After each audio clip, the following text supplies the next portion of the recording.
Karnaphuli gas distribution company লিমিটেডের MD প্রকৌশলী আবু সাকলাইনের অপসারণ ও শাস্তির দাবিতে চট্টগ্রামে মানববন্ধন অনুষ্ঠিত হয়েছে।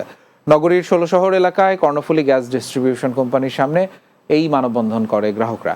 এতে বক্তব্য রাখেন গ্রাহক ওবায়দুর রহমান, মোহাম্মদ সেলিম, মোহাম্মদ আসিফ, মোহাম্মদ মাহফুজ ও আবু বকর সহ অন্যরা। বক্তারা অভিযোগ করে বলেন, সাবেক প্রধানমন্ত্রী শেখ হাসিনার পিএস কে এম সালাউদ্দিনের আত্মীয় পরিচয়ে প্রকৌশলী আবু সাকলাইন ক্ষমতার অপব্যবহার করে শত শত কোটি টাকা দুর্নীতি, অবৈধ সংযোগ দেয়া সহ বিভিন্ন অনিয়ম করেন। তাকে দ্রুত অপসারণ করে আইনের আওতায় এনে শাস্তির দাবি জানান তারা। চট্টগ্রাম চেম্বারের সাথে সম্পাদিত চুক্তি অনুযায়ী মজুরি প্রদান, কর্মক্ষেত্রে আহত এবং নিহত শ্রমিকদের চিকিৎসার ব্যয় ও ক্ষতিপূরণ প্রদান সহ একাধিক দাবিতে বিক্ষোভ মিছিল ও প্রতিবাদ সমাবেশ করেছে দোভাষঘাট শ্রমিকরা।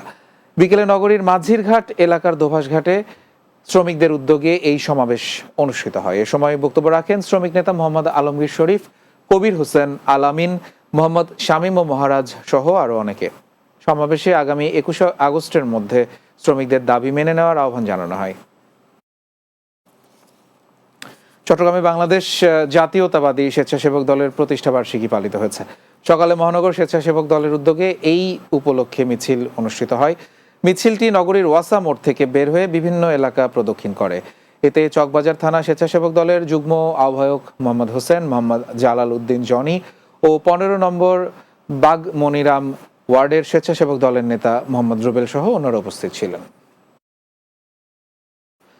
রাতের বাংলায় আরও একটা বিরতি নিচ্ছি, কিছুক্ষণ পরে ফিরছি, আমাদের সঙ্গেই থাকুন।